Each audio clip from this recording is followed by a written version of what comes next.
जय मसीह की सभी को प्रभु का धन्यवाद करते हैं आज की दिन के लिए। उसने फिर से हमें इकट्ठा किया है और आप लोग फिर से अपने घरों में इकट्ठा होकर उस परमेश्वर की आराधना करने के लिए तैयार है। उसका हम धन्यवाद करेंगे। आज अपने आप को तैयार करेंगे, उसके सम्मुख हम अपने आप को दीन करेंगे उसकी आराधना के लिए। उसको बोलेंगे प्रभु आज फिर से अपनी आराधना में आप छूइए, पवित्र कीजिए और फिर से प्रभु जो भी आराधना जो भी गीत मैं गाऊं वो मेरे हृदय से और मेरे सच्चाई से मेरी आत्मा से वो निकलने पाए। हालेलुया। पिता हम आपका धन्यवाद करते हैं, आपकी महिमा करते हैं पिता परमेश्वर। इस घड़ी प्रभु फिर से हम तेरे सम्मुख आते हैं पिता और आपका धन्यवाद करते हैं कि पूरे हफ्ते भर आपने संभाले रखा है प्रभु। इस संग के दिन दिया पिता परमेश्वर की हम सभी अलग अलग जगहों में इकट्ठे होकर पिता परमेश्वर तेरी तारीफ तेरे नाम की महिमा कर सके प्रभु, तेरे नाम को ऊंचा उठा सके पिता। इस घड़ी हम सभी मिलकर प्रभु तेरे चरणों में आते हैं पिता परमेश्वर। पवित्र आत्मा फिर से हम तेरा स्वागत करते हैं पिता परमेश्वर। हर एक जगह पर महान परमेश्वर तेरी हुजूरी होने पाए, तेरी उपस्थिति होने पाए प्रभु। आप अपने लोगों को गाइड कीजिए, आप लोगों की अगुवाई कीजिए पिता। हम आपका धन्यवाद करते हैं पिता। आप जीवित जिंदा परमेश्वर है, हम आपकी आराधना करते हैं पिता परमेश्वर। आपका धन्यवाद करते हैं पिता परमेश्वर की आपने हमें अपनी संतान बनाया है पिता परमेश्वर।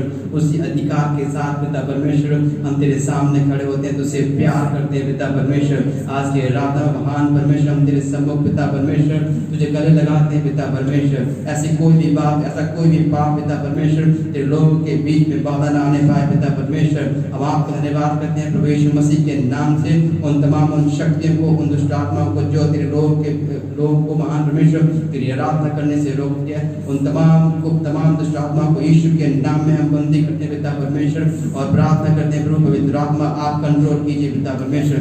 आप लोगों को भरिए, परिपूर्ण कीजिए, नई ताकत को दीजिए महान परमेश्वर। हम आपका धन्यवाद करते हैं पिता परमेश्वर। जबकि तेरे लोग तुझसे प्रार्थना करते हैं, तुझसे बात करते हैं प्रभु, तेरी आराधना करते हैं पिता परमेश्वर, वो तुझसे तेरी ज्योति से तेरी आभा से महान परमेश्वर परिपूर्ण होने पाए पिता परमेश्वर। आपका हम धन्यवाद करते हैं, आपकी हम आराधना करते हैं प्रभु। तमाम उस अधिकार के लिए प्रभु जो आपने हमें दिए हैं, तमाम महान परमेश्वर मृत्यु को जीतने के लिए, नर्क को जीतने के लिए हम आपका धन्यवाद करते हैं पिता।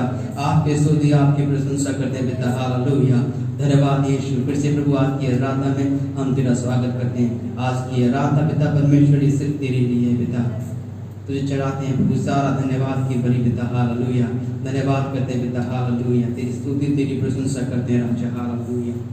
हे जीवित परमेश्वर मैं तेरी आराधना करता हूँ,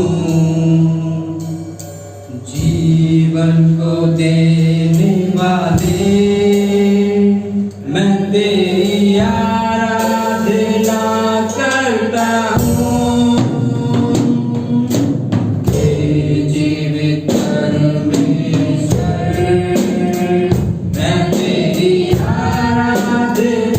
करता हूँ, जीवन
जीवन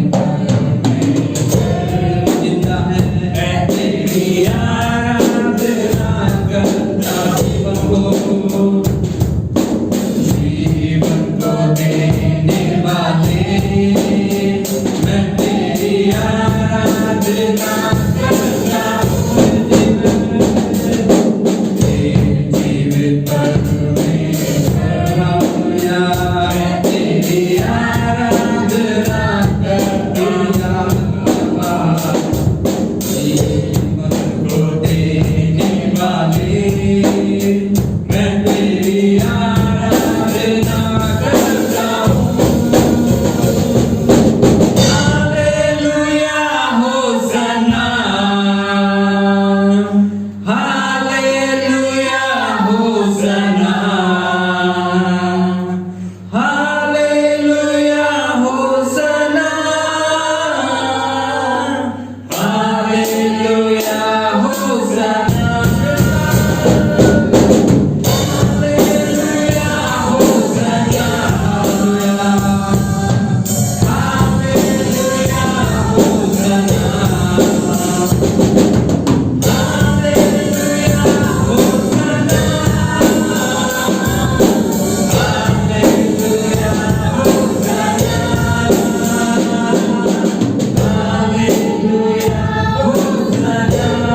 हालेलुया हालेलुया होसन्ना।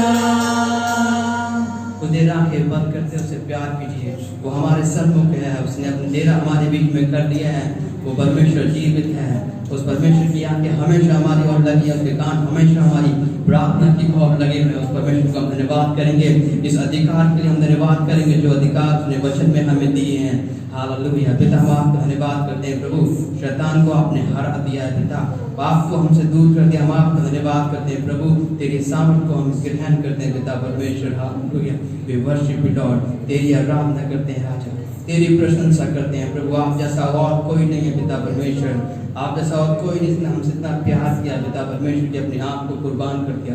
पिता हम आपका धन्यवाद करते हैं प्रभु, आपसे और प्यार करना चाहते हैं। पवित्र आत्मा आपसे निवेदन करते हैं इस घड़ी प्रभु, अपने प्यार को उड़े लिए हमारे ऊपर पिता परमेश्वर। और ज्यादा प्रभु तेरे प्यार में हम गहराई में हम डूबना चाहते हैं पिता परमेश्वर। हमें सिर्फ इस जीवन में सिर्फ तू ही दिखे पिता, और तेरे वचन दिखे। हालेलुया। पिता हम आपका धन्यवाद करते हैं, आपकी महिमा करते हैं राजा। आत्मा के फलों से पिता आप हमें भर दीजिए पिता, आपका हम धन्यवाद करते हैं पिता। प्रभु यीशु मसीह के नाम से मांगते हैं, आमीन आमीन। हालेलुया। प्रभु का हम धन्यवाद करते हैं, उसकी तारीफ करते हैं। अपने वचन के अकॉर्डिंग वो हमारे बीच में है, उसने अपना डेरा किया है, वो तो उसकी उपस्थिति को हम महसूस करेंगे। पवित्र आत्मा तैयार है हमारी मदद करने के लिए। सिर्फ हमारे ऊपर है कि हम अपने आप को परमेश्वर के हाथों में सौंप देंगे। उसको बोलेंगे पवित्र आत्मा अपनी इच्छा के अनुसार आप में ले चलिए, हमारी अगुवाई कीजिए। हालेलुया। उसकी आराधना करेंगे, उसकी महिमा करेंगे। हालेलुया। आराधना करें, आराधना उपकारों को उसके याद करें, हाथों को उठाकर उसका धन्यवाद करें और ऊंचे स्वर से उसकी महिमा हम गाएंगे। जैसे हम गीत में गा रहे हैं रत्मुज, ये हमारे शरीर के हाव भाव से निकलना चाहिए। हालेलुया। अगर हाव भाव हम सिर्फ मुंह से गा रहे हैं, अगर हमारे जीवन से हाव भाव निकल रहे हैं तो हम उसकी आराधना नहीं कर रहे हैं। हालेलुया। जिस प्रकार हम आराधना करते हैं, उसके गीत को गाते हैं रत्मुज, हमारे हाथ होने चाहिए और हमारे ऊंचे आवाज़ की स्वर को उठने चाहिए उस परमेश्वर के लिए। उसकी महिमा करेंगे, तारीफ करेंगे। Thank you Lord. आराधना करें, आराधना उपकार को उसके याद करें। आराधना करें, आराधना उपकार को उसके याद करें। हाथों को उठा के धन्यवाद करें, उनके स्वरों से उसे स्तुति करें। हाथों को उठा के धन्यवाद करें, उनके स्वरों से उसे स्तुति करें। हालेलुया।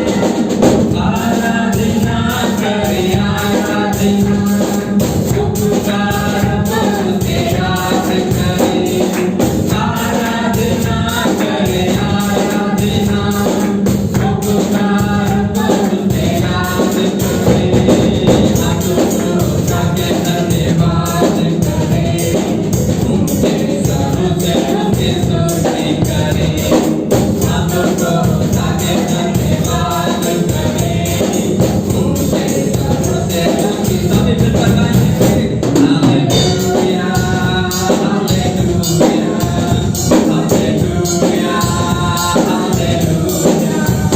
हालेलुया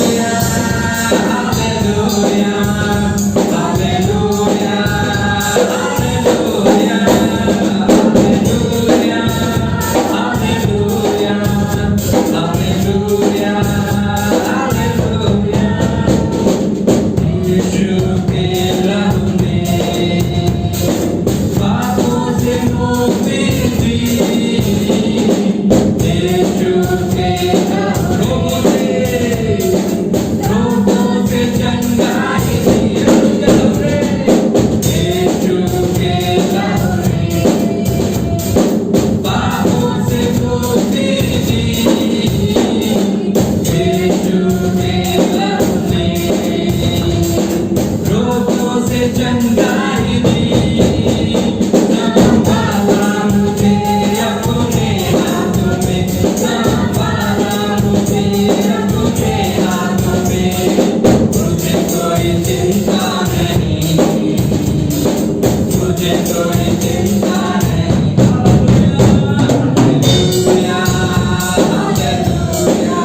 पिता हम आपके धन्यवाद करते हैं पिता, तेरे तमाम उन उपकारों को हम याद करते हैं पिता परमेश्वर।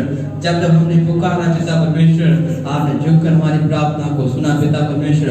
हम मुसीबत में थे पिता परमेश्वर, दुख तकलीफ में थे पिता परमेश्वर, आपने निकाला है। हम आपको धन्यवाद करते हैं पिता, आपकी महिमा करते हैं पिता, उन तमाम आशीषों के लिए पिता परमेश्वर।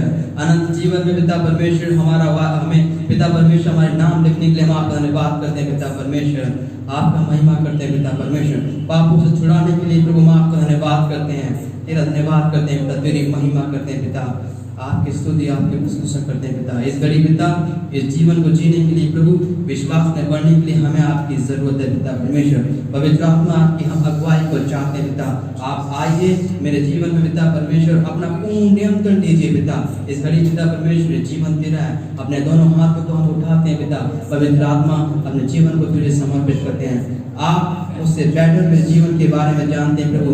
मुझसे उत्तम महान परमेश्वर क्या योजनाएं करना है, क्या करना है प्रभु, कैसे चलना है, वो मुझसे बेहतर आप जानते हैं पिता परमेश्वर। इस पवित्र आत्मा आप मेरे जीवन को लीजिए, अपने लोगों के जीवन को लीजिए पिता परमेश्वर।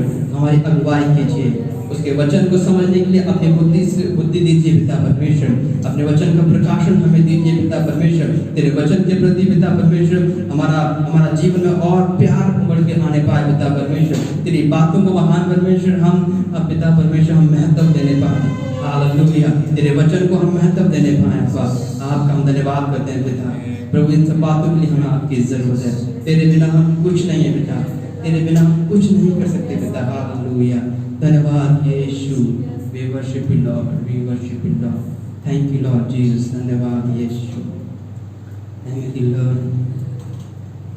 Hallelujah, thank you Lord Jesus. We worship you Lord,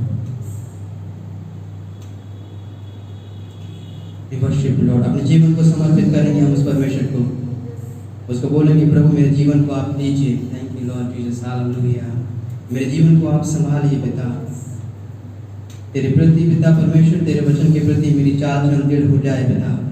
hallelujah पिता, हम तेरे लिए तैयार होने पाए। हम जानते पिता तेरे वचनों में हमने पढ़ा है पिता कि आप बहुत जल्द आने वाले हैं प्रभु। प्रभु दूसरी बुलाहट के लिए महान परमेश्वर अपने आप को हम तैयारी करने पाए पिता परमेश्वर। तेरा वचन कहता है जब प्रभु यीशु मसीह आ रहे हैं तो तुम्हारा आत्मा, प्राण और शरीर पूरे निर्दोष और सुरक्षित रहने पाए। पवित्र आत्मा आपसे गुजारिश करते हैं पिता, आपसे हम प्रार्थना करते हैं कि हमारे आत्मा, प्राण, शरीर पिता तुझ में पूरी तरह से निर्दोष और सुरक्षित रहने पाए। हम आप धन्यवाद करते हैं, हमें आपकी जरूरत है पिता। आप आइए पिता। हालेलुया, तू मेरे चेहरे की रौनक और है मेरी कुव्वत।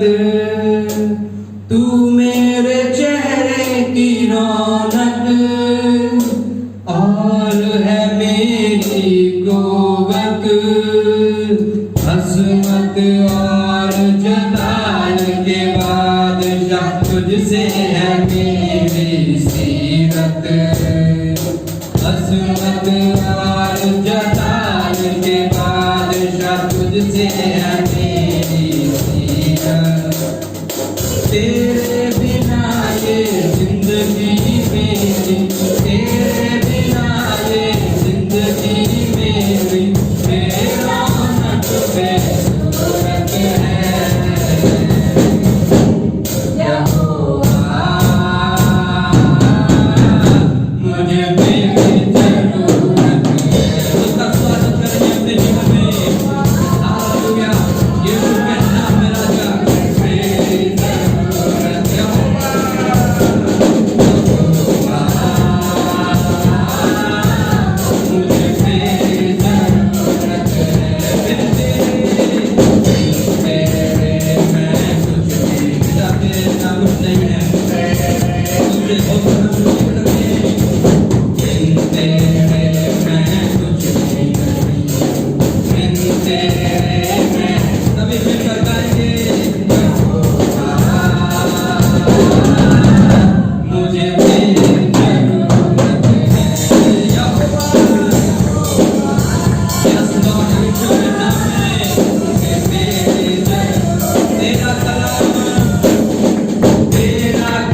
महान परमेश्वर है, आप जैसा कोई नहीं है यहोवा। तेरा हम धन्यवाद करते हैं पिता, हालेलुया। हे बड़े पिता, हालेलुया, धन्यवाद यहोवा। मुझे तेरी जरूरत है, मुझे तेरी जरूरत है। थैंक यू लॉर्ड, हम आपका धन्यवाद करते हैं अब्बा। आप जैसा कोई नहीं है पिता, आप ही महान है पिता परमेश्वर, सर्वशक्तिमान परमेश्वर है, अल्फा और ओमेगा, आदि और अंत है पिता परमेश्वर। हम आपका धन्यवाद करते हैं पिता, हालेलुया। तेरी स्तुति तेरी प्रशंसा करते हैं प्रभु। जो कुछ भी हम देखते हैं पिता परमेश्वर, वो सब कुछ तेरा सृजा हुआ है पिता परमेश्वर। हम आपका धन्यवाद करते हैं पिता परमेश्वर, अपने हाथों से पिता आपने हमें बनाया है, आपने हमसे इतना प्यार किया पिता परमेश्वर, अपने आप को कुर्बान कर दिया। हम आपका धन्यवाद करते हैं प्रभु, आपकी स्तुति आपकी प्रशंसा करते हैं प्रभु। ये आराधना सिर्फ तेरे लिए अब्बा, सिर्फ तेरे लिए है महान परमेश्वर। हम आपका धन्यवाद करते हैं, इसलिए आपने स्वर्ग राज्य में कबूल किया और ग्रहण किया। हम आपका धन्यवाद करते हैं, सारी महिमा आपको देते हैं, प्रभु यीशु मसीह के नाम से मांगते हैं, आमीन आमीन। हालेलुया। प्रभु का हम धन्यवाद करते हैं, उसकी तारीफ और प्रशंसा करते हैं। आराधना यह सब बलिदान है जिसमें परमेश्वर को हम समर्पित कर सकते हैं, अपना धन्यवाद, अपनी हृदय की भेंट उसे हम चढ़ा सकते हैं। याद रखिए, एक ऐसा बलिदान है जिस बलिदान से परमेश्वर खुश होता है। तो हमेशा जब भी आपको मौका मिले उसकी आराधना करने के लिए, तो पूर्ण दिल से, हृदय के साथ, आत्मा सच्चाई से उसकी आराधना करिए, क्योंकि परमेश्वर इसी से प्रसन्न होता है। आइए निकालेंगे आज के वचन के लिए, आज के मनन के लिए हम नीति वचन उसका 25 अध्याय और उसका वचन 1 से लेकर 14 वचन हम मनन करेंगे।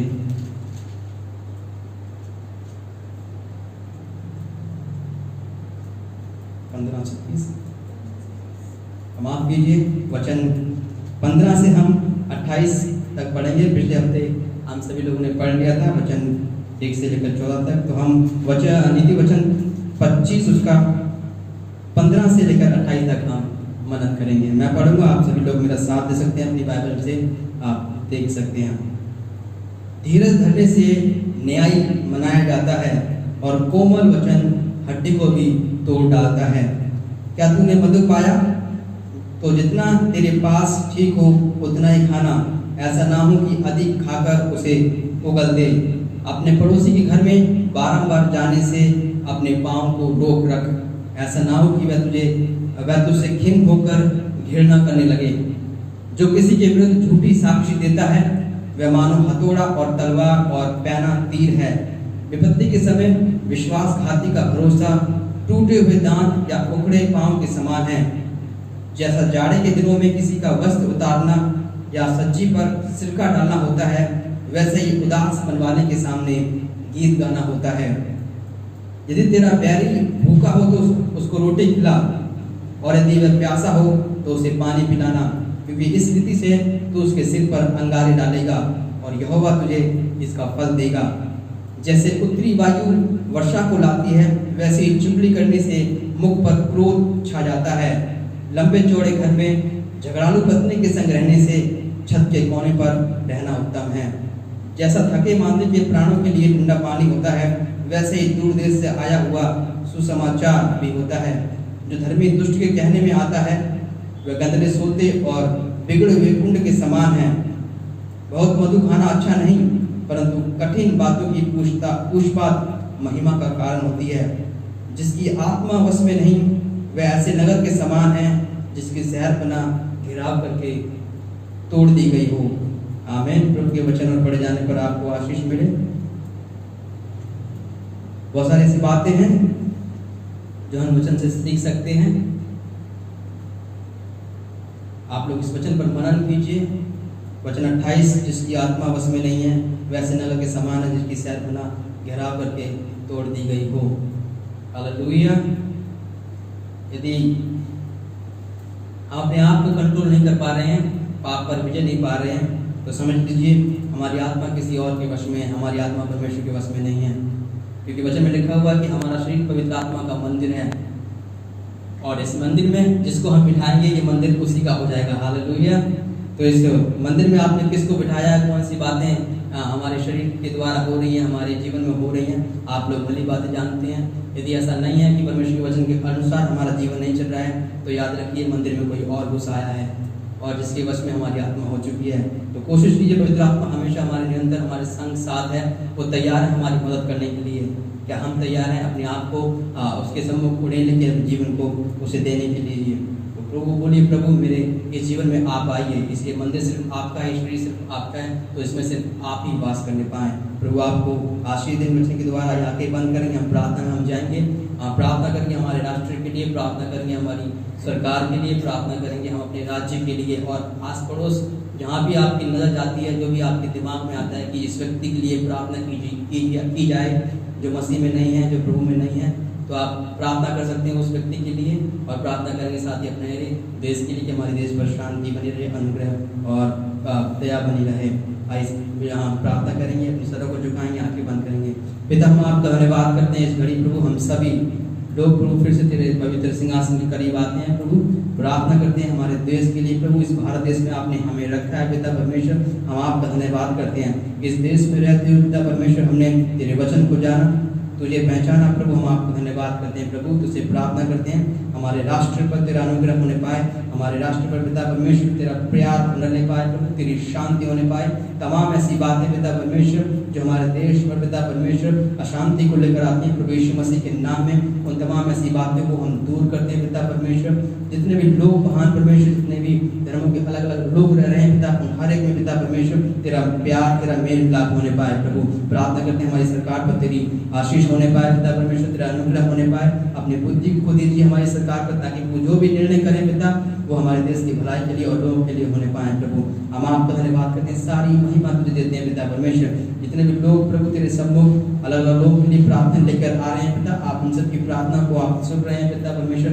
हम आपका धन्यवाद करते हैं, खास तौर से प्रार्थना करते हैं उन लोगों के लिए प्रभु, तेरे दासों के लिए, तेरे सेवकों के लिए जो भारत देश में रहते हैं प्रभु, तेरी सेवा को अंजाम दे रहे हैं पिता परमेश्वर। आपसे प्रार्थना करते हैं प्रभु कि आप अपना अनुग्रह का हाथ उन पर बनाए रखें प्रभु, उनके परिवार वालों पर पिता परमेश्वर। और इन पिता परमेश्वर इस किताब लॉकडाउन के समय में महान परमेश्वर अपने लोगों पर अनुग्रह कीजिए पिता परमेश्वर। तमाम आर्थिक जरूरतों को आप पूरा कीजिए पिता।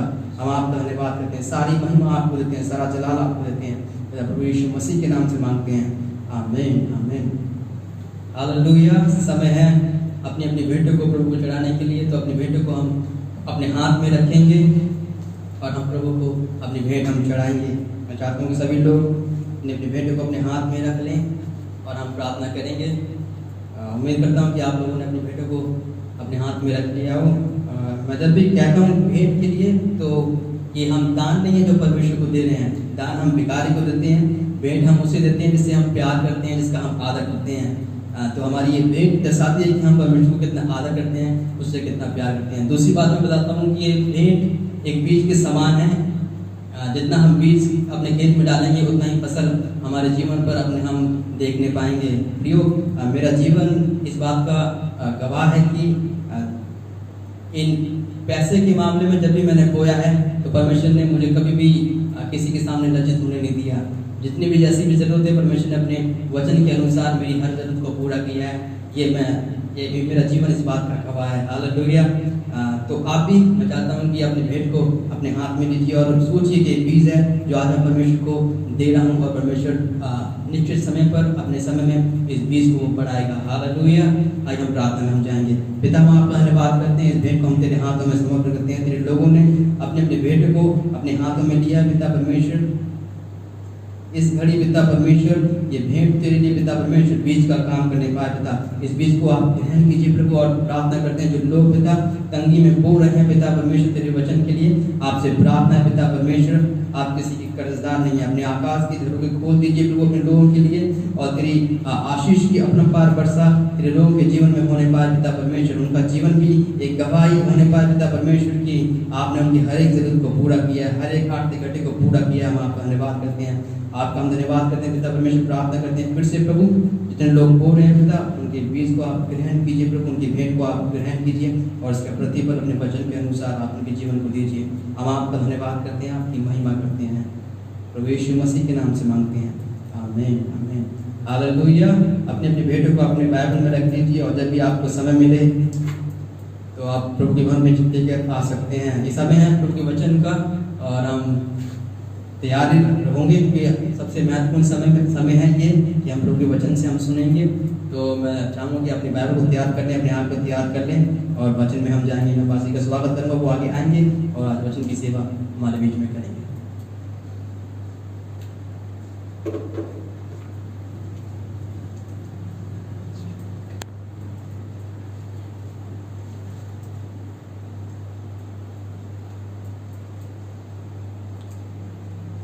सबको फिर एक बार जय मसीह की।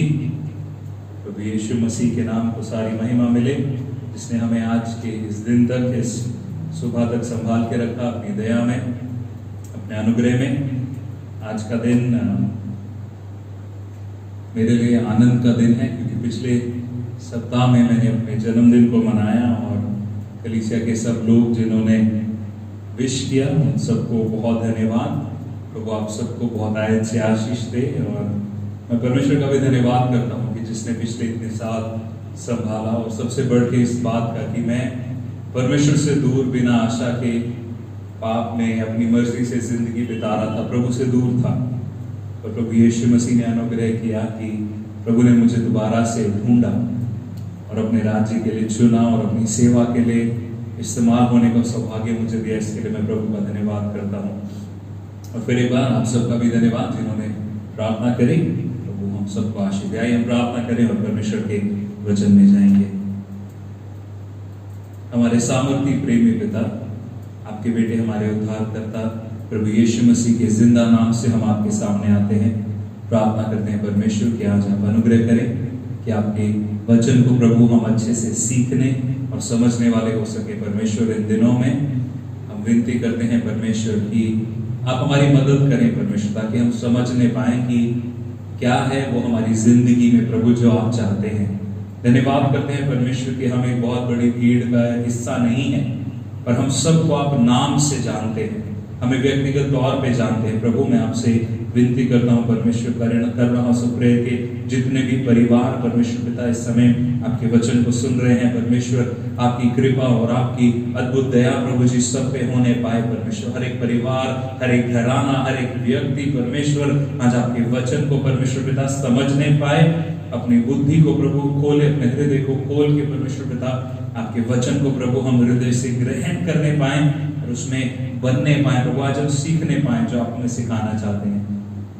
परम पिता परमेश्वर मैं आपसे विनती करता हूँ, दया करें प्रभु, अनुग्रह करें परमेश्वर, अगुवाई करें। धन्यवाद आपकी बुलाहट के लिए परमेश्वर। प्रार्थना करता हूँ प्रभु एक बार फिर आपके वचन को सिखाने के लिए आप अभिषेक करें, मुझसे बात करें प्रभु, मेरे द्वारा बात करें प्रभु जी। और जितने भी लोग आपके वचन को भी सुन रहे हैं परमेश्वर, वो सब परमेश्वर आज आपके वचन के द्वारा तृप्त हो जाएं प्रभु। ऐसी आप अगुवाई करें, ऐसी बरकत और आशीष दें। सारी महिमा आपको देते हैं, सारा समय आपके हाथ में सौंपते हैं, तमाम बातों का नियंत्रण आपको देते हैं प्रभु जी। और आपकी उपस्थिति को हम मांग लेते हैं, आप हमसे बात करें। हम तैयार हैं प्रभु जी, अपने वचन से आप हमसे बात करें। सारी महिमा आपको देते हुए प्रार्थना प्रभु यीशु मसीह के जिंदा नाम से मांगते हैं, आमीन। हालेलुया, प्रभु का धन्यवाद हो। आज हम बात करेंगे न्यायों की पुस्तक में से। मेरे साथ निकाले न्यायों की पुस्तक, उसका 2 अध्याय और उसके 16 वचन से हम पढ़ेंगे। अब ये न्यायों की पुस्तक, कुछ लोग क्योंकि नए हैं चर्च में तो आपको नहीं पता होगा न्यायों की पुस्तक क्या है, न्यायी कौन थे। जब परमेश्वर मिस्र से इस्राएली लोगों को निकाल के लाया, उसके बाद परमेश्वर ने उनको उनकी अगुवाई करने के लिए न्यायी लोगों को दिया। न्यायी जैसे अब न्याय करने वाले न्यायाधीश होते हैं, जज जिनको बोलते हैं, तो ये लोग भी वही थे, न्यायी लोग थे। और ये पूरी पुस्तक उनके बारे में है कि कौन वो न्यायी थे जिनको परमेश्वर ने चुना और क्या उनका कार्य था इस्राएल की जिंदगी में। आज के समय पे अगर हम देखें तो जैसे पुराने समय पे न्यायी लोग थे, इस समय पे उनको हम पासवान के तौर पे भी कह सकते हैं कि पास्टर्स जो हैं अगुवाई करने वाले वो लोग। तो अब ये न्यायी लोगों को परमेश्वर ने अलग अलग लोगों को चुना। गिदोन उनमें से एक था, गिदोन भी एक न्यायी था। अब हम देखेंगे कि परमेश्वर ने न्यायियों को क्यों दिया था। इसलिए दिया था कि न्यायी लोग इस्राएल की अगुवाई कर सके, सही और गलत के बारे में उनको बता सके। और सिर्फ यही नहीं, दूसरे देश में जब दूसरे लोग उन पर चढ़ाई कर रहे हैं, हमला करें, तो ये फौजी के तौर पे भी, एक सैनिक के तौर पे भी, सिपह सलार की तरह, ये सेनापति की तरह आगे जाके युद्ध में भी उनकी अगुवाई करते थे। अब इस संदर्भ के साथ हम पढ़ेंगे न्यायों की पुस्तक 2 अध्याय 16 वचन से लेके 18 वचन तक। न्यायों की पुस्तक उसका 2 अध्याय 16 वचन से 18 वचन तक। तो भी यहोवा उनके लिए न्यायी ठहराता था, जो उन्हें लूटने वाले के हाथ से छुड़ाते थे। 17 वचन। परंतु वे अपने न्यायियों की भी नहीं मानते थे, वरन व्यभिचारिणी के समान पराये देवताओं के पीछे चलते और उन्हें दंडवत करते थे। उनके पूर्वज जो यहोवा की आज्ञाएं मानते थे, उनकी उस लीग को उन्होंने शीघ्र ही छोड़ दिया और उनके अनुसार ना किया। 18वां वचन, ध्यान से सुने।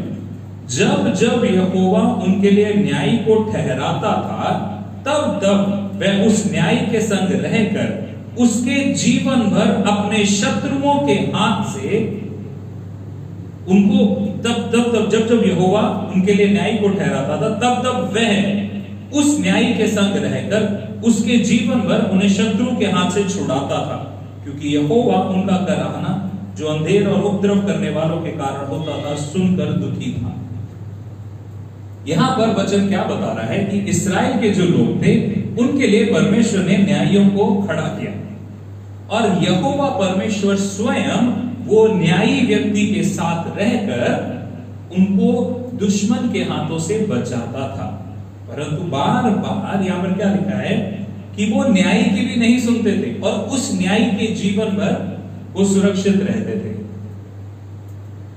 जब तक वो न्यायी के साथ हैं तब तक सुरक्षित हैं। परंतु 19 वचन हम पढ़ लेते हैं। 19 वचन में क्या लिखा है? परंतु जब वह न्यायी मर जाता था, तब वे फिर पराये देवताओं के पीछे चलकर उनकी उपासना करते और उन्हें दंडवत करते और उनके पुरखाओं से अधिक बिगड़ जाते थे और अपने बुरे कामों और हठीली चाल को नहीं छोड़ते थे।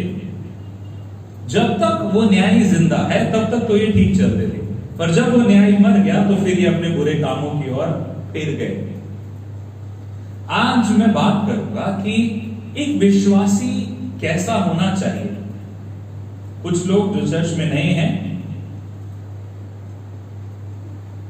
उनको शायद ये लगे कि ये तो पास्टर जी हमें ही डांट रहे हैं, पर ऐसा नहीं है।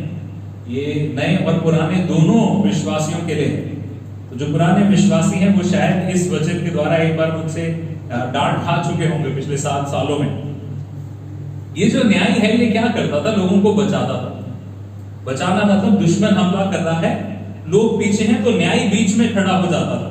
यहोवा परमेश्वर न्यायी के साथ है, और क्योंकि न्यायी के साथ है तो इसलिए दुश्मन जीत नहीं पाता था। पर परमेश्वर बचाना किसको चाहता था?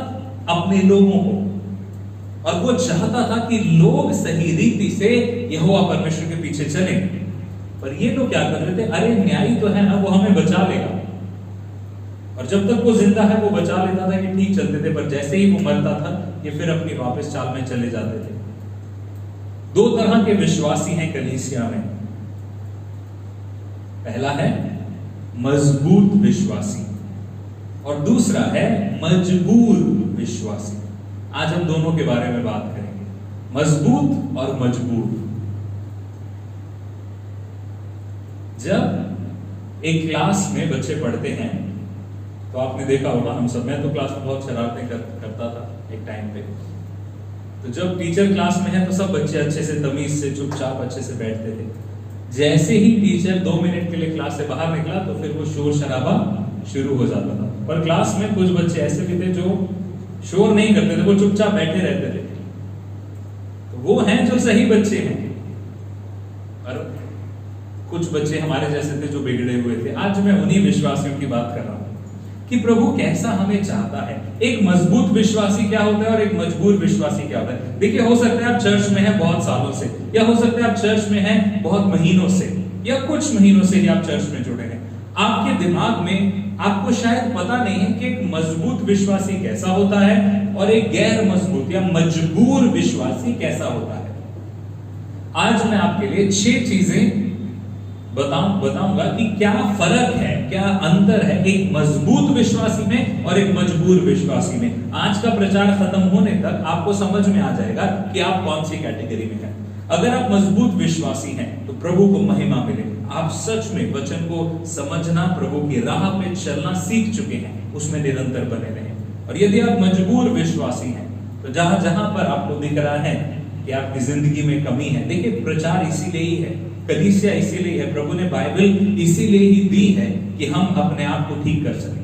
जहां पे हम गलत चल रहे हैं, प्रभु के वचन के अनुसार हम अपने आप को सुधार सकें। तो जहां जहां आपको कमी लगे वहां पे आज ही अपने आप को सुधारे। पहली चीज, एक मजबूर विश्वासी में और एक मजबूत विश्वासी में, मजबूर और मजबूत विश्वासी में पहला अंतर क्या है? जो मजबूत विश्वासी है उसकी जिंदगी हमेशा चौकस होकर चलती है, उसकी जिंदगी में एक चौकसपना हमें हमेशा देखने को मिलेगा। पर जो मजबूर विश्वासी है उसकी जिंदगी का जो पहला और अहम गुण है वो है आलस। मेरे साथ निकालें इब्रानियों की पुस्तक उसका 5 अध्याय और उसके 12 वचन से हम देखेंगे। इब्रानियों की पुस्तक उसका 5 अध्याय उसके 12 वचन से। देखिए कई लोगों ने वचन सुना है और उसमें क्या लिखा है कि समय के अनुसार से तो तुम्हें परिपक्व हो जाना चाहिए था, समय के अनुसार से तो तुम्हें दूध छोड़ के आगे बढ़ जाना चाहिए था, पर तुम ऐसे हुए नहीं हो। पढ़े मेरे साथ इब्रानियों 5 अध्याय 12 वचन। समय के विचार से तो तुम्हें गुरु हो जाना चाहिए था, मजबूत हो जाना चाहिए था, तो भी यह आवश्यक हो गया है कि कोई तुम्हें परमेश्वर के वचनों की आदि शिक्षा फिर से सिखाए। तुम तो ऐसे हो गए हो कि तुम्हें अन्न के बदले अब भी दूध ही दिया जाए। तो जो पहला अंतर है एक मजबूत विश्वासी में और मजबूर विश्वासी में, कि मजबूत विश्वासी हमेशा चौकस रहता है, तत्पर रहता है, एक्टिव रहता है प्रभु के लिए। कलीसिया में आप देखेंगे कि कुछ लोग ऐसे हैं जिनको प्रभु के बारे में, प्रभु के वचनों के बारे में मुझे बार बार वही बुनियादी बातें, हर साल, हर महीने, हर बार वही चीज की। देखिए आपको ऐसा नहीं। और यहां पर क्या लिखा है कि वचन की आदि शिक्षा, यानी कि बुनियादी बातें। आदि शिक्षा क्या है? कि प्रभु यीशु मसीह ने हमारे लिए अपनी जान को दे दिया, वो हमारा उद्धार करता है। और जो प्रभु के पास आता है, प्रभु की राहों पे चलने का निर्णय लेता है, उसको निरंतर चलना है।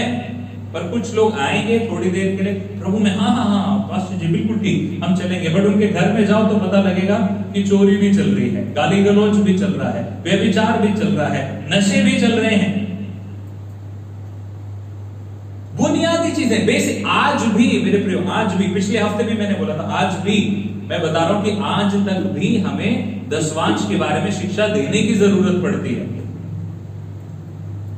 और सिर्फ यहां पर नहीं, बहुत सारे चर्चेस में, क्योंकि वचन क्या कहते हैं, जहां तेरा धन है वहां तेरा मन है। आज भी हमें यह सिखाना पड़ता है कि पति और पत्नी का रिश्ता कैसा होना चाहिए। हम संसार के अनुसार चल रहे हैं, प्रभु के वचन को छोड़ के जैसे लोग कर रहे हैं हम वैसे ही करें। ये बातें हमें आज भी सिखानी पड़ रही हैं। तो हम मजबूर विश्वासी हैं। एक मजबूत विश्वासी वो है जो वचन को सुनता है, वो सुनने के बाद उसको इस तरह से लेता है कि वो एक आईना है और उसमें अब अपने आप को देख रहा है, क्या उस वचन के अनुसार मैं हूं।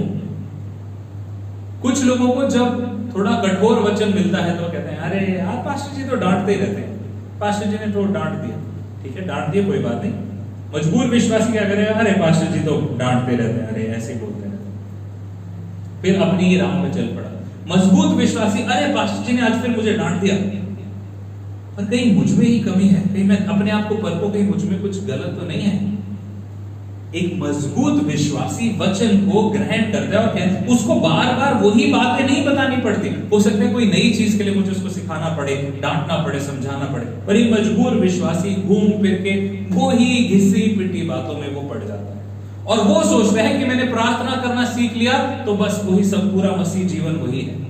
मसीहत के बारे में सिर्फ 2-4 बातें पता हैं, अगर वो मसीह जीवन नहीं है। अगर प्रभु ने 1-2 बातें कि हाँ आओ मुझसे मांगो मैं तुम्हें दूंगा, प्रभु यीशु मसीह चंगा करने वाला है, प्रभु यीशु मसीह दुआ को सुनने वाला है। अगर वही है तो इतनी बड़ी बाइबल 66 पुस्तकें क्यों लिखी गई हैं? इसके अंदर हर पुस्तक के, हर अध्याय के, हर वचन पे परमेश्वर का प्रकाशन है। ये सब जरूरी है। एक मजबूत विश्वासी इसमें निरंतर बढ़ता है। वो आदि शिक्षा से आगे बढ़ के अब वचन की मजबूत रोटी खाने के लिए भी तैयार है। पर एक मजबूर विश्वासी को आज भी वही चाहिए कि गोद में बिठा के उनको खिलाते जाएं। आज भी ये है कि पास्टर जी ने मुझे फोन नहीं किया, अरे पास्टर जी नहीं आए मेरे घर, अरे पास्टर जी ने ऐसा नहीं किया, अरे कैसे होगा, अरे पास्टर जी सर दर्द हो रहा है, पास्टर जी प्रार्थना करें। अभी मेरे ख्याल से हाँ, विजय के लिए हम लोग प्रार्थना कर रहे थे। विजय चिंतित था, अपने पिता के लिए चिंतित था। और मैं समझ सकता हूं अगर किसी का पिता बीमार हो, ऐसी हालत हो, उस समय में हम गए, प्रार्थना भी करी। तो विजय का मेरे पास फोन आया, पास्टर जी प्रार्थना कीजिए, ऐसी समस्या है। हम लोग गए, रात को वापस आया। अगले दिन फिर सुबह विजय कह रहे पास्टर जी बहुत थोड़ी सी और चिंता की बात हो गई है, डॉक्टर ने कुछ बोल दिया है, आप प्रार्थना करें, पापा को ना सांस भी थोड़ी तेज आ रही है। मैंने कहा तुझे प्रार्थना करनी आती है? मैं कहा प्रार्थना करो। फिर उसने प्रार्थना करी, पापा ठीक हो गए। उनकी जो सांस की तकलीफ है, जो भी उस समय तकलीफ थी, वो ठीक हो गई। कई लोग आज भी सोचते हैं बहुत छोटी छोटी चीज के लिए पास्टर जी आ जाए, पास्टर जी आके प्रार्थना करें, पास्टर जी ही कर देंगे तो होगा। ऐसा नहीं है, वचन में कहीं नहीं लिखा। पास्टर जी के लिए एक काम है जो सबसे जरूरी है, वचन पास्टर जी से सीखे। पास्टर जी सिखाएंगे वचन, अपने आप खोल के उसका कुछ भी मतलब नहीं निकाल ले। आजकल बहुत सारे उल्टी सीधी शिक्षाओं वाले लोग घूम रहे हैं, और क्योंकि आजकल सब फोन में प्रचार सुन रहे हैं, आप ऑनलाइन सुन रहे हैं, देख रहे हैं, तो बहुत सारे और भी प्रचार हैं। अगर वचन में मजबूत नहीं है तो ठोकर खा के गिर जाएंगे, फिर कहेंगे अरे हमें तो पता नहीं था। मजबूत विश्वासी बने, धक्के से आपको हर बार धक्का देके नहीं चलाना पड़े, खुद भी चलना, दौड़ना, वचन के लिए अपने आप को उत्सुक करना सीखें। एक मजबूत विश्वासी चौकस रहता है, एक मजबूर विश्वासी आलस में रहता है। दूसरी चीज, एक मजबूत विश्वासी नया हो गया है, साफ हो गया है। एक मजबूर विश्वासी पुरानी ही चीज पे सफेदी करके सफेद हो गया है। साफ होने में और सफेदी होने में अंतर है। साफ होने का मतलब क्या है? रोमियोस का 12 अध्याय 2 वचन क्या कहता है? मेरे साथ निकाले, रोमियोस का 12 अध्याय 2 वचन। इसलिए हे भाइयों, मैं तुमसे परमेश्वर की दया स्मरण करके विनती करता हूं कि अपने शरीरों को जीवित और पवित्र परमेश्वर को भावता हुआ बलिदान करके चढ़ाओ, यही तुम्हारी आत्मिक सेवा है। और आगे क्या लिखा है? इस संसार के सुदृश्य ना बनो, परंतु तुम्हारे मन के नए हो जाने के द्वारा तुम्हारा चाल चलन भी बदलता जाए। मन के नए हो जाने के द्वारा चाल चलन बदला जाए। मन का नया होना बहुत जरूरी है एक मजबूत विश्वासी के लिए। और दूसरी ओर मजबूर विश्वासी कैसे हैं? उनके लिए यीशु मसीह ने कहा मत्ती 23 अध्याय उसके 27 और 28 वचन में कि हे फरीसियों, तुम पुती हुई कब्रों के समान हो, कि बाहर से तो बहुत नई है पर अंदर मुर्दा लाश पड़ी है। कई विश्वासी जब आए थे प्रभु में तो उनकी जिंदगी बहुत खराब थी, पर प्रभु में आए, प्रभु को ग्रहण किया और अपनी जिंदगी को बदला। उनके अंदर बुरी आदतें थी, उनको छोड़ा।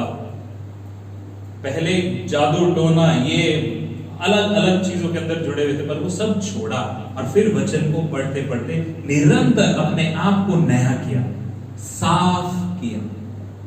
और कुछ लोग हैं जिंदगी में तो वही सब जो पहले था वैसा ही है, पर संडे को उठ के अपने आप पे मुंह में पुताई करके आ जाते हैं, क्रिश्चियन पुताई। ये है मजबूर विश्वासी। ये जब तूफान आता है तब ये टिक नहीं पाते, ये ठहर नहीं पाते। फरीसियों को प्रभु ने क्या कहा? यही कहा कि तुम पुती हुई कब्रों के समान हो। क्यों? क्योंकि तुम दिख तो बड़े अच्छे रहे हो, तुम दिख तो बातें तो कर रहे हो तुम, पर तुम्हारा मन जो है वो परमेश्वर से बहुत दूर है।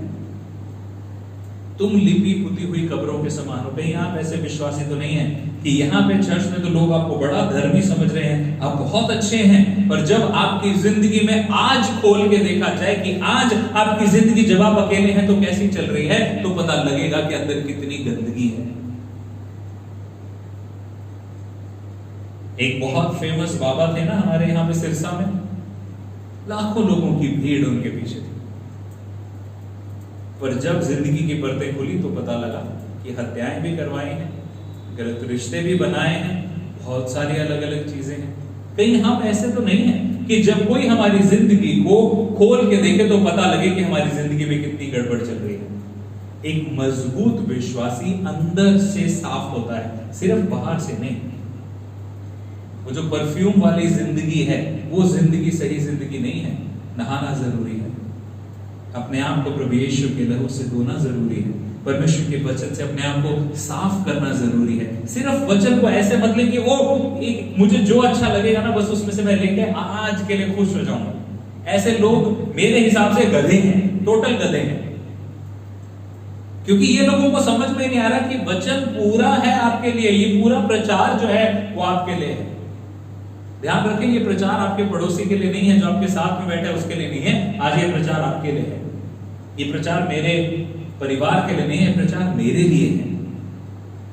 एक मजबूत विश्वासी वचन को अपने लिए ग्रहण करता है। क्यों? क्योंकि वो साफ होना चाहता है। सिर्फ सफेदी से, नाटक से, मुखौटा पहन के चर्च में आने से कुछ नहीं होगा, आप मजबूर ही रहेंगे। और फिर यीशु मसीह कहता है ना मत्ती 7 अध्याय में कि उस दिन बहुत से होंगे जो मुझे हे प्रभु कहेंगे। और फिर प्रभु क्या कहेगा उनको कि मैंने तुम्हें कभी जाना ही नहीं, क्योंकि तुम्हारा मन तो साफ हुआ नहीं। मन फिर आप तो किया नहीं, बस पुती हुई कब्रों के समान हो तुम, मेकअप करके आगे, मास्क पहन के आगे, मुखौटा पहन के आगे, पर प्रभु को तो नहीं जाना। तीसरा अंतर, एक मजबूत विश्वासी परमेश्वर के राज्य में सैनिक के समान है। प्रभु के राज्य में सैनिक के समान है। एक मजबूर विश्वासी प्रभु के राज्य में सेनानी के समान है। अब सैनिक हम सबको समझ में आता है। सेनानी क्या है? सेनानी है टूरिस्ट, जो वहां का नहीं है पर वो सिर्फ वहां देखने के लिए आया। उसने सुना बड़ा अच्छा लग रहा है, बहुत अच्छी जगह है, वो देखने के लिए आया हुआ है, वो है सेनानी। सैनिक क्या है? जिसने अपनी जिंदगी जीना मरना सब कुछ उस मकसद के लिए कर दिया है। प्रभु यीशु मसीह ने कहा मत्ती 28 अध्याय उसके 18 वचन, इसलिए तुम जाओ, सब जाति के लोगों को चेला बनाओ और उन्हें पिता पुत्र पवित्र आत्मा के नाम से बपतिस्मा दो। इसलिए तुम जाओ, अपने चेलों को प्रभु ने कहा। एक मजबूत विश्वासी खुद भी सही चलता है और दूसरों को भी प्रभु के बारे में बताता है। एक मजबूर विश्वासी वो है जो आया तो है चर्च में, पर चर्च के और किसी चीज में वो आपको नहीं दिखेगा। संडे को चर्च शुरू होने के बाद आएगा, चर्च खत्म होने से पहले चला जाएगा, या अगर रहेगा भी तो भी सिर्फ अपने मजे के लिए कि अरे यार यहाँ पे तो बड़े अच्छे अच्छे लोग हैं, बात करके अच्छा लगता है, अरे मेरा दोस्त आ रहा है चलो उसके साथ आगे वापस चलेंगे। मैंने खुद अपनी आंखों से देखे हैं ऐसे लोग। एक लड़का बहुत समय से चर्च में आ रहा था, हर संडे चर्च खत्म होते ही वो भाग जाता था। फिर समय आया, अप्रैल का महीना आया जब बपतिस्मा देने की बात थी, तो मैंने पूछा चर्च में कि किस किस ने बपतिस्मा लेना था, तो लोगों ने हाथ खड़े करे, उसने भी हाथ खड़ा करा। बाद में उसको बोला क्योंकि बपतिस्मे का मतलब क्या है, ऐसे थोड़ी कि कोई भी बपतिस्मा ले ले। बपतिस्मा लेने का मतलब कि मैंने जान लिया, सोच समझ के मैं ये निर्णय ले रहा हूं कि अब मैं पाप की राह पे, या जो मैं पहले चलता था वैसे ना चल के, अब मैं अपनी इच्छा से सोच समझ के प्रभु के पीछे चलने का निर्णय ले रहा हूं। जब उसको समझाया गया तो नहीं मैं नेक्स्ट टाइम लूंगा। उसके थोड़े समय बाद उसने चर्च आना बंद कर दिया। क्यों? क्योंकि वो सेनानी था, वो टूरिस्ट था, उसको चर्च अच्छा लगता था, आराधना अच्छी लगती थी, या फिर उसको अपना काम था, कोई मुश्किल के कारण आया था, किसी समस्या में फंसा हुआ था, आया प्रभु के यहां से जो कुछ मिला वो लेके वो अपने रास्ते चल पड़ा। पर एक मजबूत विश्वासी वो है जो पौलुस के समान कह ले कि मेरे लिए जीना मसीह और मरना लाभ है, जो ये करता है कि हर दिन मेरी जिंदगी को मुझे ऐसा करना है कि मेरी जिंदगी से लोग प्रभु को जाने, मेरी जिंदगी से लोगों के लिए ठोकर ना लगे, पर मेरी वजह से लोग प्रभु के राज्य में जुड़े। एक मजबूत विश्वासी एक सैनिक है। क्या आप एक सैनिक हैं, या आप एक सेनानी हैं, या टूरिस्ट हैं?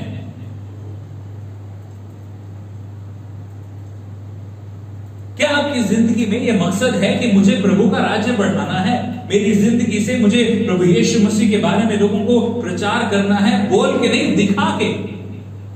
क्या वो हमारी सोच है? और अगर नहीं है तो आप सेनानी हैं, आप एक मजबूर विश्वासी हैं। चौथा अंतर, एक मजबूत विश्वासी परमेश्वर को प्रसन्न करने के लिए, सृष्टिकर्ता को प्रसन्न करने के लिए जीता है। मजबूर विश्वासी सृष्टि को प्रसन्न करने के लिए जीता है। एक मजबूत विश्वासी वो है।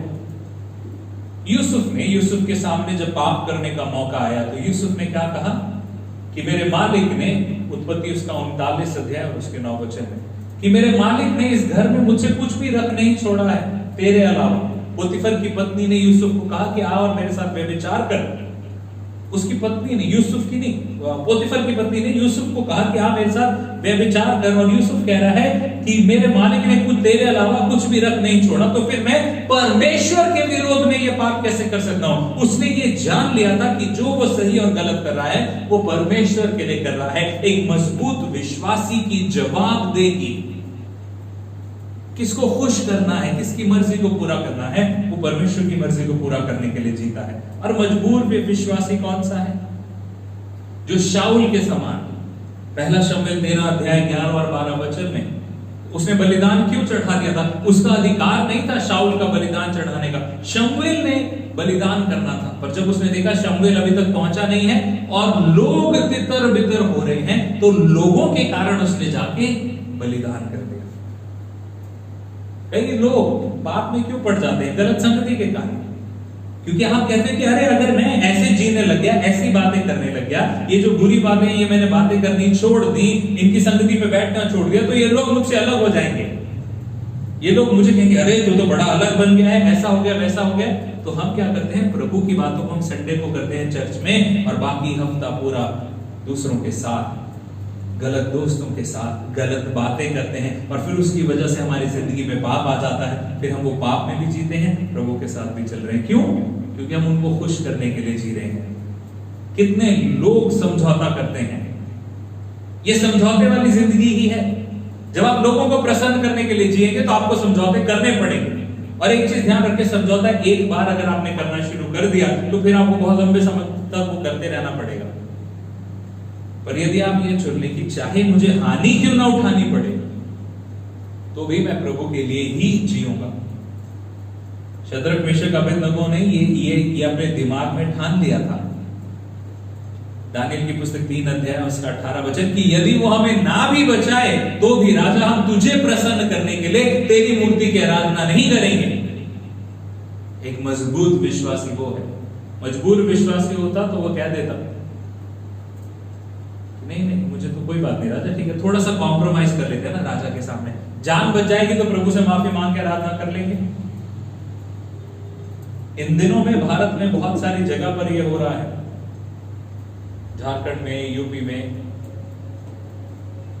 बहुत जगह पर यह हो रहा है कि मसीह लोगों पे सताव बढ़ रहा है, लोगों को सताया जा रहा है, मारा जा रहा है, कुछ लोगों की हत्या कर दी गई है। इसी साल में 5 लोगों की हत्या कर दी गई है जिनका हमें पता है, बल्कि इस साल में क्या पिछले 2 महीने ये हुआ है लॉकडाउन के समय में, सिर्फ मसीह विश्वास के लिए। पर उन्होंने ये नहीं कहा कि अरे अभी तो हम ठीक है लोगों को खुश करने के लिए हाँ कर देते हैं। मैंने कहा नहीं, मेरे लिए जीना मसीह और मरना लाभ। एक मजबूत विश्वासी प्रभु को कभी भी दुख देने के लिए कोई भी निर्णय नहीं लेगा, चाहे कुछ भी क्यों ना हो जाए, चाहे मेरी बेइज्जती हो, चाहे मुझे दुख उठाना पड़े, चाहे मेरा नुकसान हो, पर मैं प्रभु के लिए जीऊंगा। वो है मजबूत विश्वासी। 5वीं चीज, अब ये बहुत अलग चीज है और इसको ध्यान से समझिएगा कि, और यहां पर जो लोग माता पिता हैं उनके बारे में खास करके बात हो रही है। मजबूत विश्वासी सतरंगे होते हैं और मजबूर विश्वासी इकरंगे होते हैं। यानी कि जो मजबूत विश्वासी है वो जाति, धर्म, पैसा, इन सब बातों से ऊपर उठ के एक विश्वासी को एक प्रभु में अपने भाई और बहन की तरह देखता है। मेरे साथ निकालें प्रभु के वचन में से गलातियों उसका 3 अध्याय और उसका 28 वचन। गलातियों उसका 3 अध्याय और उसका 28 वचन कहता है, अब ना कोई यहूदी रहा और ना यूनानी, ना कोई दास ना स्वतंत्र, ना कोई नर ना नारी, क्योंकि तुम सब मसीह यीशु में एक हो। 29 वचन, और यदि तुम मसीह के हो तो अब्राहम के वंश और प्रतिज्ञा के अनुसार वारिस भी हो। मुझे सबसे ज्यादा घृणा इस बात पे आती है कि कई लोग प्रभु यीशु मसीह को ग्रहण कर लिया, कलीसिया में आते हैं, पर आज भी जाति धर्म जाति जाति जाति ये जो बात है ये दिमाग से निकली नहीं है। मेरी जाति मेरी भाषा। एक मजबूत विश्वासी इन सब बातों के बारे में बात नहीं करता। आज भी हमें वही चाहिए, मेरी जाति वाली लड़की मिल जाए, मेरी जाति वाला लड़का मिल जाए मेरे बेटे के लिए, मेरी बेटी के लिए। कहां से आ गई ये जातियां? किसने बनाई? क्या परमेश्वर ने बनाई? प्रभु ने एक कहा कि हाँ ये इस्राएल के लोग हैं, ये मेरे लोग हैं। 12 कुल थे उसमें। और जब प्रभु यीशु मसीह में आ गए तो यहां पर अब वचन में परमेश्वर हमें पौलुस के द्वारा क्या बता रहे हैं कि अब ना कोई यहूदी रहा और ना यूनानी। कोई लोग वो नहीं है जो सिर्फ वही लोग चुने गए थे, इस्राएल के लोग थे जो चुने गए थे, पर अब प्रभु यीशु मसीह के आगमन के द्वारा प्रभु ने पूरे संसार के लिए अपनी जान को दे दिया ताकि जो कोई विश्वास करे वह नाश ना परंतु अनंत जीवन पाए। और जिसने प्रभु यीशु मसीह को ग्रहण कर लिया, यूहन्ना 1:12 वचन क्या कहता है कि उसने उन्हें परमेश्वर की संतान होने का अधिकार दे दिया। तो जो कोई यीशु को ग्रहण करता है वो परमेश्वर की संतान है। तो क्या 2 संतानों की जाति अलग अलग हो सकती है?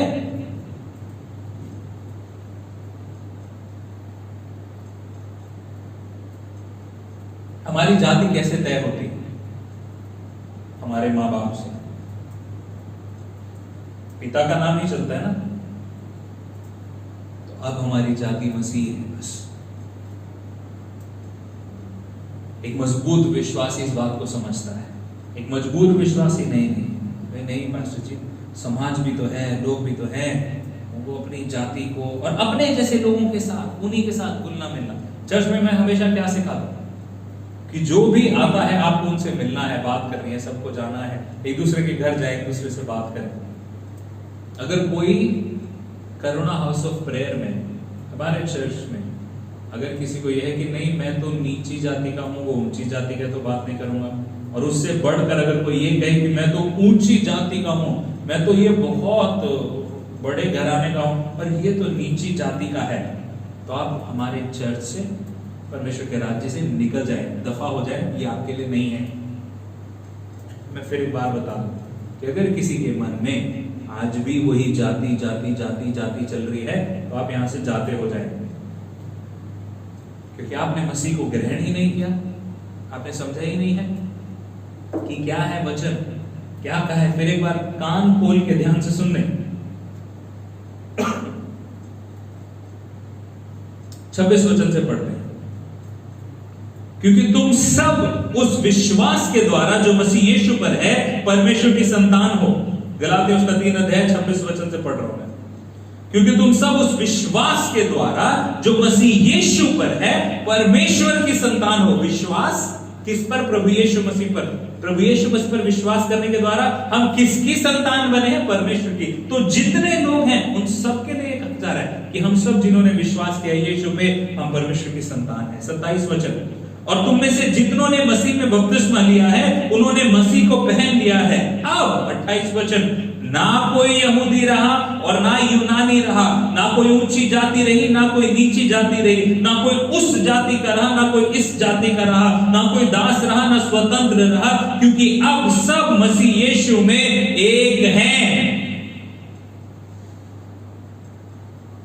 एक मजबूत विश्वासी सतरंगा होता है, सबको ग्रहण कर लेता है, सबसे प्रेम कर सकता है।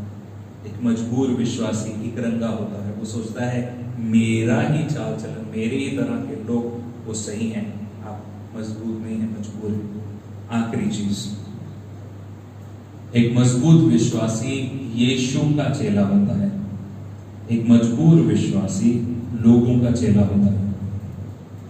हमारे चर्च एक मजबूत विश्वासी वो है जो प्रभु यीशु मसीह का चेला बनना चाहता है।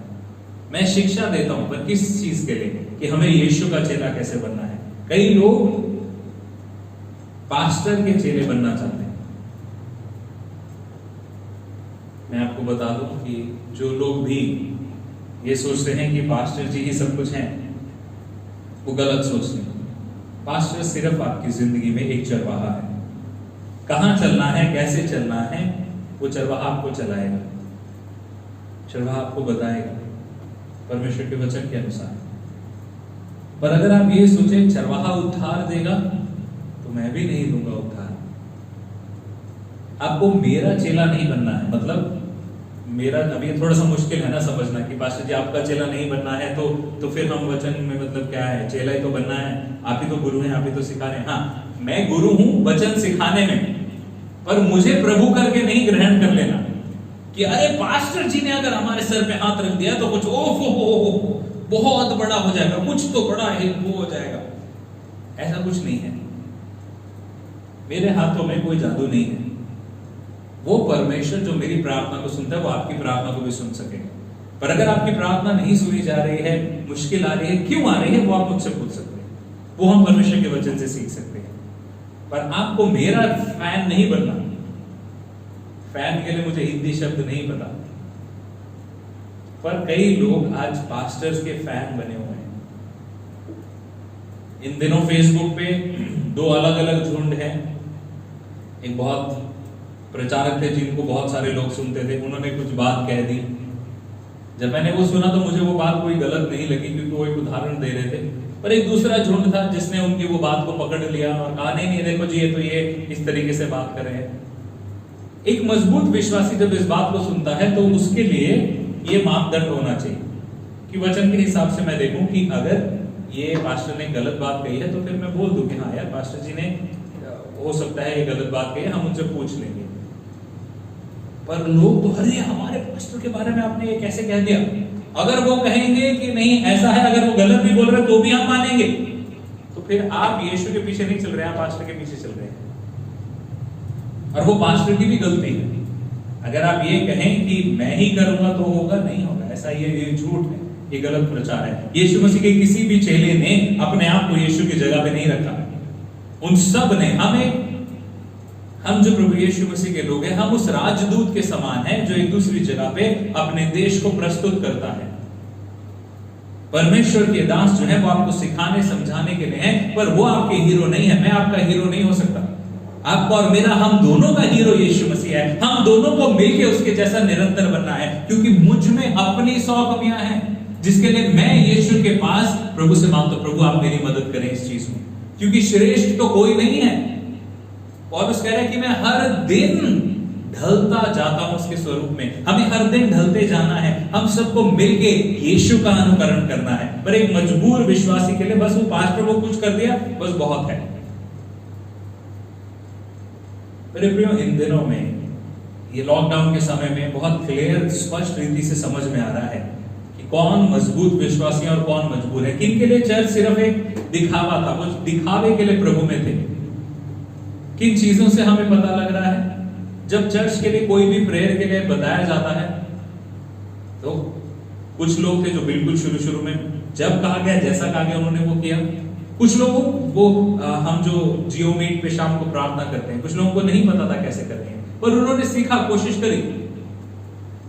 कुछ लोग हैं वो वेट कर रहे हैं, अरे पास्टर जी हमें फोन करेंगे तब हम करेंगे। क्या जरूरत, जब चर्च खुलेगा तब चलेंगे। ये वो लोग हैं जो सिर्फ नाम के लिए प्रभु में हैं। और ऐसे लोग, मैं बता रहा हूं आपको फिर एक बार, यदि आप ऐसे हैं मेरे प्रियो, आज अगर आप वचन को सुन रहे हो और आप ऐसे हैं कि कलीसिया को, प्रभु की बातों को आप सीरियसली नहीं ले रहे हैं, गंभीरता से नहीं ले रहे हैं, तो मैं आपको आज आपका पास्टर होने के नाते, या अगर आप कहीं और से इस वचन को सुन रहे हैं, आप कलीसिया का हिस्सा नहीं है, तो भी मैं आपको बता दूं कि सिर्फ वचन को सुनने वाले और जो कहते हैं हाँ प्रभु, हाँ यीशु मसीह, पर प्रभु के अनुसार नहीं चल रहे हैं, बुनियादी चीजें आपकी जिंदगी में सही नहीं है, तो आप वही होंगे मत्ती 7 अध्याय में जिनके बारे में यीशु कह रहा है, ये मुझे हे प्रभु कहते हैं, पर मैं इनसे कहूंगा कि मैं इन्हें कभी नहीं जानता। मेरे प्रियो, निर्णय ले लीजिए, मुझे मजबूर नहीं, मजबूत विश्वासी बनना है। मुझे आलस में नहीं जीना, चौकस होके जीना है। मुझे प्रभु के राज्य में एक सैनिक बनना है, सेनानी नहीं बनना। मुझे सृष्टि को खुश नहीं करना, मुझे सृष्टिकर्ता को खुश करना है। मुझे एक रंगा नहीं होना, सतरंगा होना है। मुझे यीशु का चेला बनना है, किसी इंसान का नहीं। आइए हम प्रार्थना करें प्रभु से। दयालु पिता, प्रभु यीशु के नाम से आपसे मांगते हैं परमेश्वर, आज के वचन के द्वारा हम सबको आशीषित करें। प्रार्थना करता हूं प्रभु जी, उनके लिए जो अभी मजबूर हैं उनको आप मजबूत बनाएं। जो मजबूत हैं प्रभु उनको दृढ़ता दें, जो मजबूर हैं परमेश्वर उनकी आंखों को आप खोल दें, ताकि वो देख के सोच समझ के अपनी जिंदगी के लिए निर्णय लेने पाए। और जो निर्णय ले रहे हैं प्रभु इस समय अपने हृदय में, इस समय वो निर्णय ले रहे हैं जहां जहां उनको पता लगा कि वो गलत थे, आज वो सुन के प्रभु जी मजबूती की ओर बढ़ना चाह रहे हैं। प्रभु मैं आपसे विनती करता हूँ, पवित्र आत्मा आप अभिषेक दें, अगुवाई करें और अपनी महिमा के लिए सबको इस्तेमाल करें। धन्यवाद करते हैं प्रभु जी, सारी महिमा आपको देते हैं, धन्यवाद आपको चढ़ाते हैं। आज की पूरी सभा के लिए आपका धन्यवाद प्रभु यीशु मसीह के जिंदा नाम से मांगते हैं, आमीन। आइए प्रभु की प्रार्थना हम सब मिलकर करेंगे। हे हमारे पिता, तू जो स्वर्ग में है, तेरा नाम पवित्र माना जाए, तेरा राज्य आए, तेरी इच्छा जैसे स्वर्ग में पूरी होती है वैसे ही पृथ्वी पर भी हो। हमारे दिन भर की रोटी आज हमें दे, और जिस प्रकार हमने अपने अपराधियों को क्षमा किया है वैसे तू भी हमारे अपराधों को क्षमा कर, और हमें परीक्षा में न ला परंतु हर बुराई से बचा, क्योंकि राज्य, पराक्रम और महिमा सदा तेरे ही है, आमीन। पिता परमेश्वर का प्रेम, प्रभु यीशु मसीह का अनुग्रह और पवित्र आत्मा की सहभागिता अब से लेकर प्रभु यीशु मसीह के दूसरे आगमन तक सबों के साथ बनी रही, आमीन। सबको जय मसीह की। परमेश्वर आपको बहुत